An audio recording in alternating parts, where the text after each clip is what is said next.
Assalamualaikum warahmatullahi wabarakatuh. Bertemu lagi dengan saya, Eli Kusuma, pada pembelajaran Matematika kelas 7. Pada pembelajaran kali ini, kita akan belajar tentang hubungan sudut-sudut pada dua garis sejajar, di mana nanti akan menjadikan sudut-sudut sehadap, sudut-sudut berseberangan, dan sudut-sudut sepihak. Nah, bagaimana sih hubungannya? Yuk, simak terus videonya. Hubungan sudut-sudut pada dua garis sejajar. Apabila dua garis sejajar dipotong oleh garis lain, maka garis yang memotong tersebut merupakan garis transversal. Garis transversal memotong dua garis sejajar sehingga membentuk sudut-sudut pada gambar. Nah, ini adalah garis A, kemudian di sini adalah garis B, di mana garis A dan B ini adalah garis sejajar, kemudian dipotong oleh garis lain. Nah, di sini kita pakai garis M, sehingga di sini menghasilkan sudut A1, sudut A2, sudut A3, sudut A4, sudut B1, sudut B2, B3, dan B4, di mana jumlah sudutnya di sini ada 8. Nah, dari sudut A dan sudut B ini hubungannya apa sih setelah dipotong oleh dua garis sejajar? Sudut yang dihasilkan pertama adalah sudut-sudut sehadap. Suatu sudut dikatakan sehadap apabila sudut-sudut tersebut menghadap ke arah yang sama.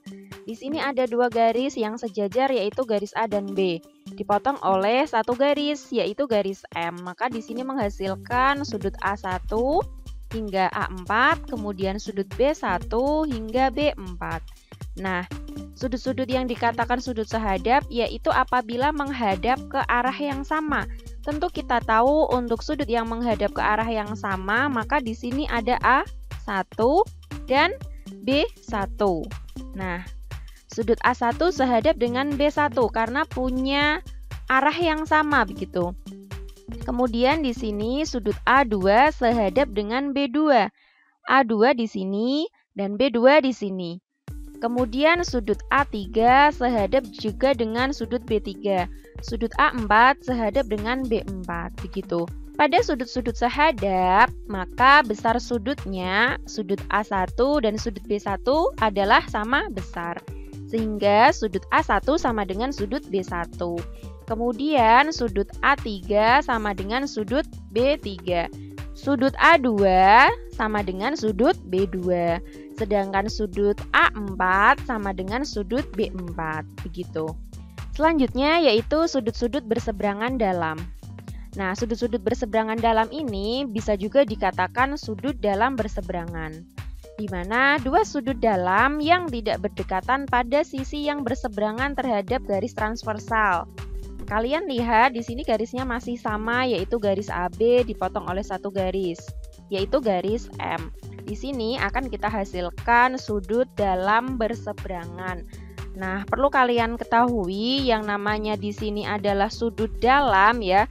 Sudut dalam, dua sudut dalam. Maka yang di dalam itu di sini begitu. Ini dalam. Nah, untuk yang di bagian sini ini adalah luar. Ini luar. Ini termasuk sudut luar. Nah, maka karena dia berseberangan, sudutnya yaitu sudut A3 dalam berseberangan dengan sudut B2. Sudut A3 berarti di sini. Karena dalam berseberangan, maka dia berseberangan menyeberang nih. Nah, berarti di sini begitu. Nah, sudut yang satunya maka sudut A4 dan B1. Untuk besar sudut dalam berseberangan, maka di sini besar sudutnya sama besar. Sehingga sudut A3 sama dengan sudut B2 dan sudut A4 sama dengan sudut B1, besarnya sama gitu. Selanjutnya yaitu sudut-sudut berseberangan luar atau dengan kata lain adalah sudut luar berseberangan, yaitu dua sudut luar yang tidak berdekatan pada sisi berseberangan terhadap transversal. Untuk sudut luar berseberangan, kalian tahu sudut yang di luar adalah yang di daerah sini dan ini. Sehingga sudut luar berseberangan adalah sudut A1 luar berseberangan dengan sudut B4. Nah, ini sama-sama di luar ya letaknya. Nah, ini luar, ini juga luar. Sehingga A1 dan B4 dia luar berseberangan begitu.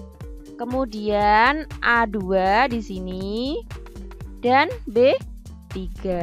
Sudut luar berseberangan besar sudutnya sama, sehingga sudut A1 sama dengan sudut B4, besarnya sama. Kemudian sudut A2 sama dengan sudut B3. Kita masuk ke sudut-sudut dalam sepihak. Sudut dalam sepihak adalah dua sudut dalam yang terletak pada sisi yang sama, sehingga jumlah sudutnya yaitu 180 derajat. Nah, kalau yang tadi sudutnya sama besar semua, sedangkan yang di sini sudutnya kalau dijumlahkan sama dengan 180. Maka yang dimaksud sudut dalam sepihak, kita harus tahu dulu sudut dalam. Maka di sini ya sudut dalam. Dalam sepihak, mana sih yang dimaksud sudut dalam sepihak?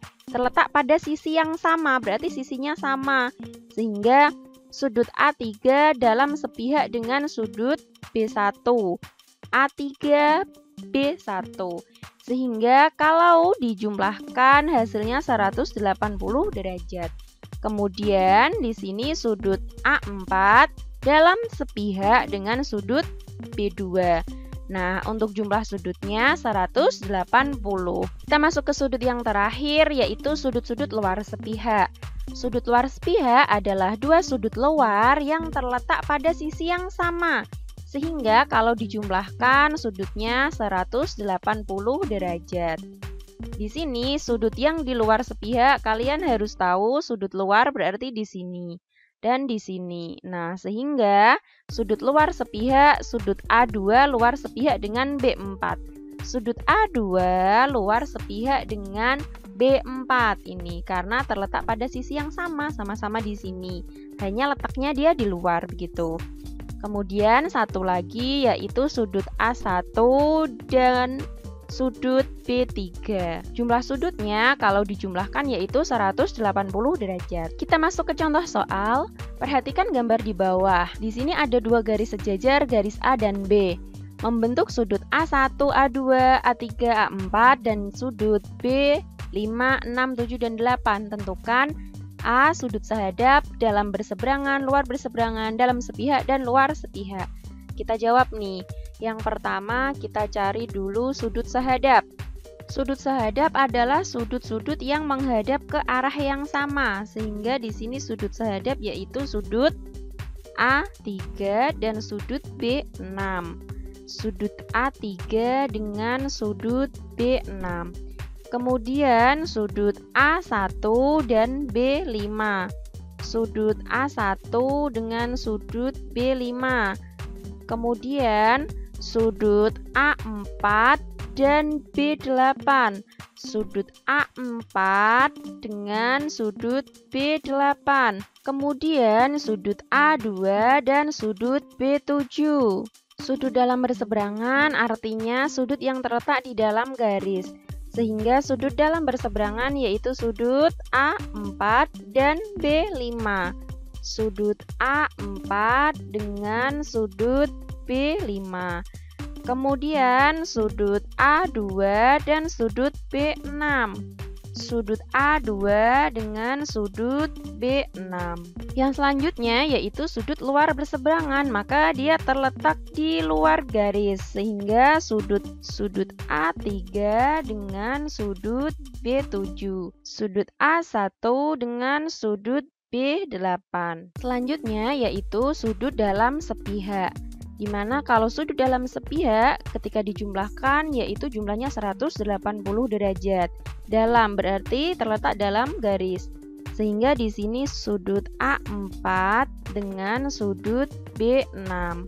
Kemudian sudut A2 dengan B5. Yang terakhir yaitu luar sepihak. Sehingga sudut A1 dan sudut B7. Sudut A3 dengan sudut B8. Kita ke contoh soal selanjutnya. Perhatikan gambar di bawah. Pertama, tentukan besar nilai Y. Yang kedua, besar sudut BAE.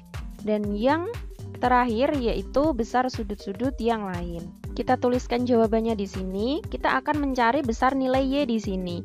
Kita tuliskan jawabannya di sini.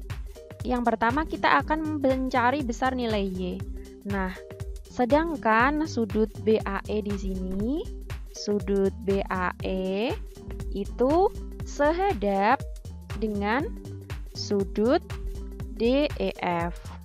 Sehingga sudut BAE ini besarnya sama dengan sudut DEF. Nah, sehingga kita bisa mencari besar sudut DEF dengan diketahui sudut FEC. Karena sudut DEF ditambah sudut FEC itu sama dengan 180 derajat karena saling berpelurus. Sudut DEF ditambah 102 sama dengan 180. Sudut DEF sama dengan 180 dikurangi 102 yaitu 78 derajat. Nah, sehingga di sini 78 derajat. Kita cari nih nilai Y-nya. 3Y sama dengan 78 derajat. Kenapa begitu? Karena di sini sudut BAE sama dengan sudut DEF. Sehingga Y sama dengan 78 dibagi 3. Hasilnya yaitu 26 derajat. Yang kedua, kita cari besar sudut BAE. Besar sudut BAE sama dengan 78 derajat karena sama dengan sudut DEF. Kemudian yang C, kita cari besar sudut masing-masing. Nah, yang kurang berarti sudut GAB. Sudut GAB sama dengan berapa nih? Nah, sudut GAB luar berseberangan dengan sudut FEC sehingga besarnya 102 derajat. Kemudian sudut GAH bertolak belakang dengan sudut BAE. Atau sudut GAH ini luar berseberangan dengan sudut DEF sehingga hasilnya 78 derajat. Kemudian sudut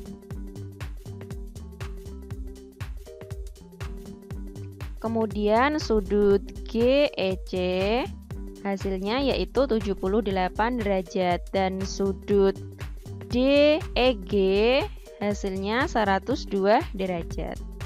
102 derajat. Kita ke contoh soal yang terakhir. Perhatikan gambar di bawah. Tentukan besar nilai X dan besar masing-masing sudutnya. Di sini ada sudut A dan sudut B. Nah, hubungannya karena di sini di dalam garis sehingga sudut ini adalah sudut dalam berseberangan. Sudut dalam berseberangan, maka besar sudutnya sama sehingga sudut A sama dengan sudut B. Kita tinggal substitusikan 5X dikurangi 10 sama dengan 3X ditambah 20. Nah, kita satukan di sini 5X dikurangi 3X sama dengan 20. Ini dipindah ruas jadi positif. 5X dikurangi 3X yaitu 2X sama dengan 30. X sama dengan 30 dibagi 2. X sama dengan 15 derajat. Nah, ketemu di sini nilai X-nya yaitu 15 derajat. Nah, untuk besar sudut masing-masing, sudut A sama dengan sudut B, kita cari salah satu saja. Pakai sudut A, di sini 5X dikurangi 10. Sehingga 5 kali 15 dikurangi 10. 5 kali 15, 75 dikurangi 10 sehingga hasilnya 65 derajat. Itu dulu video pembelajaran kali ini. Semoga memberikan manfaat. Wassalamualaikum warahmatullahi wabarakatuh.